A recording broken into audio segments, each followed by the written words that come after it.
ओडिशार लोककथा हेउछि आमर जनजीवनर गोटे अंग। पिलामानंकु लोककथारु अनेक किसी शिक्षा मिली थाए।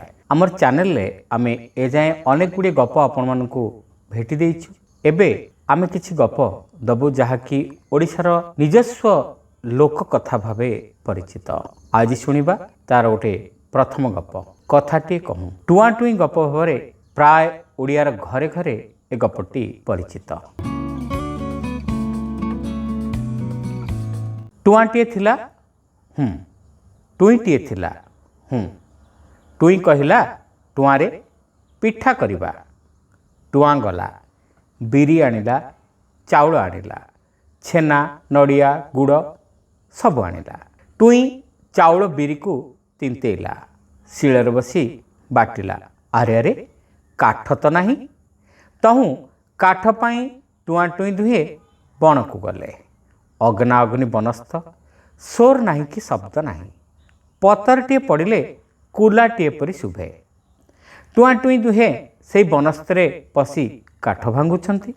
एही समय शुभिला हाउ हाउ मु बाघ मामू ए बण राइजर राजा। मते न पचारि मो बणरू किए काठ काटुछ कि मु ताकू खाइबी। हाउ हाउ टुआ टुई दुहे बाघ मामूर कथा शुणी टिके भी डरिलेनि। मामू को गोटे भय कौन, बुद्धि तो अच्छी, उपाय भी अच्छी। से बाघ मामू आग को आसी तांकर पिठा करबा कथा कहिले। बाघ मामू कहिला हाउ हाउ बुझिली, तमे काठ नियो, मात्र मते पिठा खुआइबा को पड़िबो। टुआ टुई दुहे बाघ मामू कथारे राजी होई घर को आसिले। टुई पलम बसई पिठा कला। टुई पिठा करुथाए, टुआ गोटे खाऊथाए तो टुई पुणी गोटे खाई दउथाए।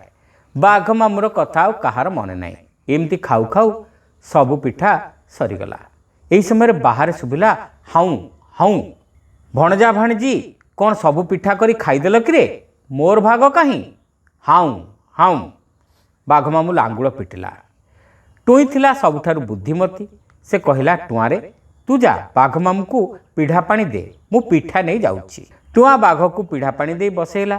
टुई एणे कौन कला ना गोड़ी माटी बाली गरड़ा मिसाई आण हांडी धुआ धोई करी जहा थिला सेथरे गोटे पिठा कला। ताकू नहीं बाघ मामू को खाइबाकु देला। बाघ मामू एते छंद मंद जानिबो केमती।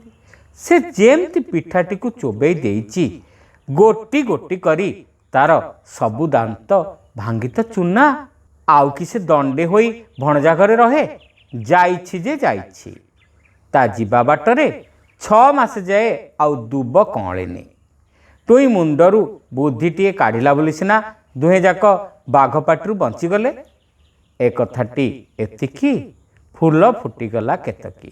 श्रोता बंधु, एई लोककथा गपटी आपण मानकु केमती लागिला कमेंट करी निश्चित जणाइबे। हमर चैनल नुआ होइथिले सब्सक्राइब करबा को भूलिबे नाही। रहिलु नमस्कार।